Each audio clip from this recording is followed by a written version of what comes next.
We continue now at the top of Daf Tezvavam and Beis in Meseches Taanis. This is Taanis Daf 15b. The Mishnah here continues with the story Bimei Rabbi Chalafta of Rabbi Hanani ben Tradion. This took place in the days of Rabbi Chalafta and Rabbi Hanani ben Tradion. Sha'avar echad lefnei ateva, that a shliach tzibur went in front of the Yaron to lead the davening on the Taanis. V'gomer es habracha kula, he finished the whole bracha. V'lo anu acharav amen, and they didn't answer amen after him. Tikku hakohanim v'tikku, and then what happened was that they announced, the Chazan HaKnesset said, that the Bnei Aaron, the Kohanim, should blow tekiah after the bracha. Again, they said that particular bracha, and Hariyu Bnei Aaron Hariyu. Then they announced again that the Bnei Aaron, the Kohanim, should blow teruah. And then they said this bracha, the one about Kadosh Baruch Hu answering our forefathers on the Yamsuf. Rashi over here says, Hachi Garsina v'loanu achrav amen tiku b'nei Aaron tiku, meaning Chazan HaKnesses Omerlan. The Chazan HaKnesses would say to them, I'll call bracha bracha, and every single bracha they would say to blow the shofar. V'hu hashamish v'lo shliach tzibor. This is referring to the shamish would say this, not the shliach tzibor. So in any case, this was the practice. And when this came in front of the Chachamim to see if it was appropriate, Amru, they said, Lo hayu nohagin kain ela b'shar mizrach. The custom was only to do this in the eastern gate, uvaharabayis, when you were on the Temple Mount, only by the Beis HaMikdash would this be the proper minhag. And Rashi over here explains, Lo hayino nohagin shelo lano samin. It wasn't the custom not to answer amen, ela b'shar mizrach uvaharabayis. Kolomar bizman shebeis HaMikdash kayim. In other words, when there was a Beis HaMikdash. Kishemisbalin b'harabayis, when they would daven on the Temple Mount, nichnasim b'derech shar mizrach, they would always enter through the eastern gate. So in the Beis HaMikdash, this was the custom not to answer amen. Lefi shelo hayu onin amen b'mikdash. That was a general custom not to say amen in the Beis HaMikdash. Kidaminim b'Gemara, like we'll say in the Gemara.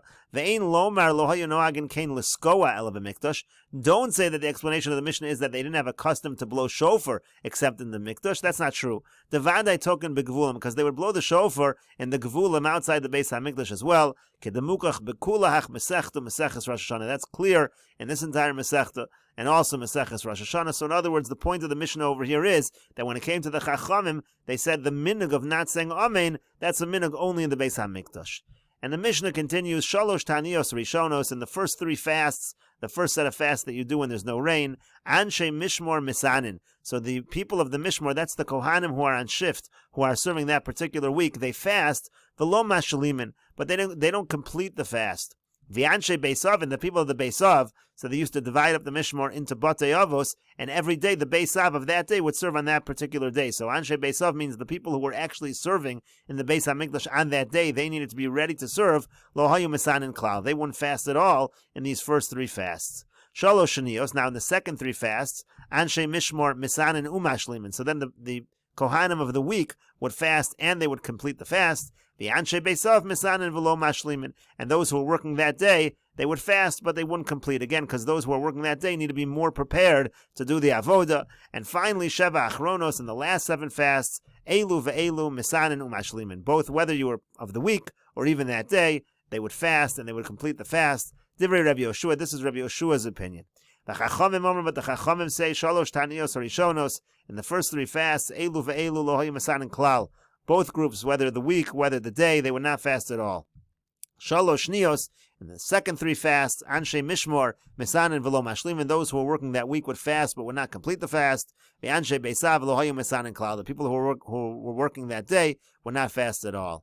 And Sheva Achronos, the last seven fasts, Anshe Mishmor, Misanin Umashlimin, the people working that week, the Kohanim, would fast and complete the fast. The Anshe Beisav, and those who were working that day, Misanin V'lo Mashlimin, they would fast, but they would not complete the fast. And the Mishnah continues elaborating other differences between the Anshe Mishmor and the Anshe Beisav.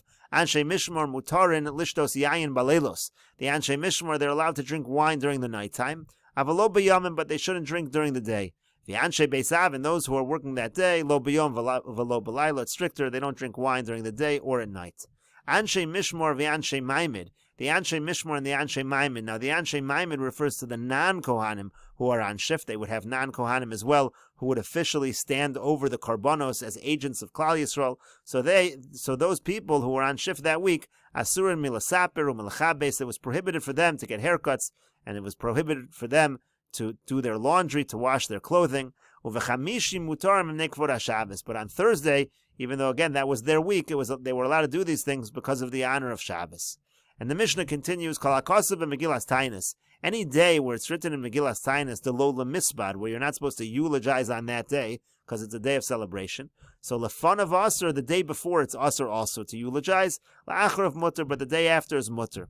Rabbi Yossi says Lefanav U'li'achrav Asr, both the day before and the day after, it's Asr to eulogize. The Lo Lehisana, now if any day it says in Megillas Taanis not to fast, Lefanav U'li'achrav Mutter, the day before, the day after, it's Mutter to fast. Rabbi Yossi says Lefanav Asr, the day before is Asr, Le'achrav Mutter, the day after is going to be Mutter. And the Mishnah continues, Ein Gozrin Taanis al Hatzibur B'tchila b'chamishi. Whenever we have these set of fast days, so you never start off the fast on Thursday. So you don't do Thursday, Monday, Thursday. You do Monday, Thursday, Monday. Why? Shelo lahafkiya hasharim. Because what that's going to do is it's going to cause all the prices to rise. Because what's going to happen is if they have a fast day now, and also you have Shabbos coming up on Thursday, Shabbos is coming up. So there's going to be a great demand in the marketplace. People aren't going to be ready for it, and the prices are going to go up too quickly. Elashalosh Tanios or Rishonos, rather, the Mishnah says, the first three fasts are Sheni v'chamishi v'sheni. It should be Monday, Thursday, Monday. That way people know it's coming already on Thursday because it started already this week on Monday. So again, that's why we don't start on Thursday, as we just said. V'shalosh Shenios. Now the Mishnah says that the second set of three fasts, there already people are prepared. So the second set, Chamishi, Sheni v'chamishi. That can be Thursday, Monday, Thursday. But Rabbi Yossi says no. Kashem she'ena rishonos b'chamishi. Just like the first set doesn't start off on a Thursday, kach lo shnios v'lo achronos. So too the second set, the last set, it never starts off on a Thursday. And the Mishnah continues, and gozrin taanis al hatzibur b'rosh chodashim b'chanukah v'purim. You don't decree a taanis on the community that should fall out on Rosh Chodesh, Chanukah, and Purim. We don't want the fast to fall out on those days. V'im hischilu ein mafsikin. But if you already began, and meaning you already set it up, and it turns out that it's going to fall on one of these days, you don't stop in that situation, you still fast. Divrei Rabbi Gamliel, that's the opinion of Rabbi Gamliel. Amar Rabbi Meir says, Afal pi shamar Rabbi Gamliel ein mafsikin, even though Rabbi Gamliel says you don't stop, meaning you fast, modaha yashein mashlimin, but Rabbi Gamliel admits that we don't actually complete the fast. V'chein Tisha B'Av shecholios be'erev Shabbos. The same thing is true. Let's say Tisha B'Av, the 9th of Av, falls out on Friday, you fast, but you don't complete the fast. We'll take a look at some Rashis. Anshe Mishmor Shalosa Shabbos. Again, the people of the Mishmor, they're working that week. V'lo mashlim, and they shouldn't complete the fast. Why? Shadayin einon chamurin kol kach. It's not so strict yet, the early fasts. The Gemara explains, why do the Anshe Mishmor, why do they need to be so prepared to do the Avoda? It's not their day. No, maybe there's going to be a lot of work and it's going to be too much for the people of that day. Sometimes the people of the week would have to help out even though it wasn't their day. If they fast, there's always the possibility they won't have the strength. Anshe Beisav HaMishmar Mischalekes L'Shiva Batei Avos Connected Shiva Simei HaShavua Beisav L'Yom. Like we said, you divided the Mishmar to 7 groups, and each one served on a particular day. Anshe Maimed Echad Kohanim U'Levim V'Yisraelim HaKavuim V'Omdim U'Mispalin HaKorban Acheim. Maimed means you have Yisrael that are standing also. Not only Kohanim and Levim are serving in the Beis HaMikdash, but Yisraelim are standing over the korban and davening She'eskav L'Rotzen that should be accepted. V'Omdim L'Sham B'Shas. B'shas avoda dehech karbon shalom karev v'einu omer al gabav. You can't have a carbon without a person standing over the carbon. The kulam mafarish b'parak achron. This will all be explained later. Mutar and lishtos yayin. So then we said again, they can drink wine. Lav gabe tainis itmor. This issue over here in the Mishnah of who can drink wine when is not talking about on a fast day. El agav the mayri b'vnei mishmor ma'asila. We're giving some other halachas that have to do with the mishmor, with the shifts in the Beis Hamikdash. So baleilos, so it means to say at night they can drink the wine. Ein lochash ametichbor ha'avoda. There's no concern at night that there's going to be so much avoda that the people of the week are going to help out. Sharei romi be'erev shepasku ha'karbonos v'lo kavda avoda. They already know how many karbonos were brought that day. They know that it wasn't too much. She'aviu rov karbonos v'lo yaspiku b'nei beisav shaloso hayom utzrichan el asayin v'arein ru'in la'avoda mishum shichris. So now they're not fit for avoda if they're drinking at that point in time. So at that time you can't serve if you have shichris, if you're drunk. So the point is baleilos, you don't have to worry about that. But anshe beisav asurin bein bayom bein balayla. But the people working that day, so they are asur in the daytime and the nighttime. Lefisha yom malim kol alayla evarim upetorim shapaku me'al mizbeach. All night you're still bringing evarim, making sure they're on the mizbeach. Inami lo gomru bayom gomru balayla. What you didn't finish in the day could be you finish at night. Avalanche mishmor einon tzrichan l'sayah balayla l'hafich b'mazlig. The beisav yachol lahaspik levad hipuch hamarocha. The anshe mishmor don't need to help out at night. Again, it's sufficient the beisav are able to handle what is going on at night. And then the Mishnah said, Asurim l'sapur l'chabes, they're not allowed to get haircuts or wash their clothing. The point is, they have to get the haircut before they come to the mishmar. I'll explain the reason in the Gemara. Now on the Thursday it's okay. It was normal to get the haircut on Thursday, not on Erev Shabbos, right close to Shabbos. You wouldn't wait that late. Rashi continues, the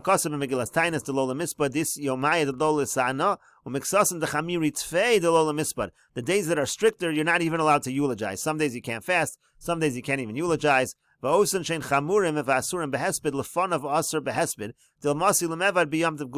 So what we're saying is, the day before also is a problem, because you might end up doing it on the day itself.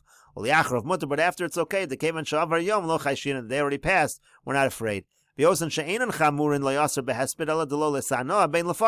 And then the ones that are a little more lenient, like we said, just fasting, again, the Mishnah goes on to say, what's the halacha before and after? Rashi continues, again, we don't want to start on a Thursday, causes the prices to rise. People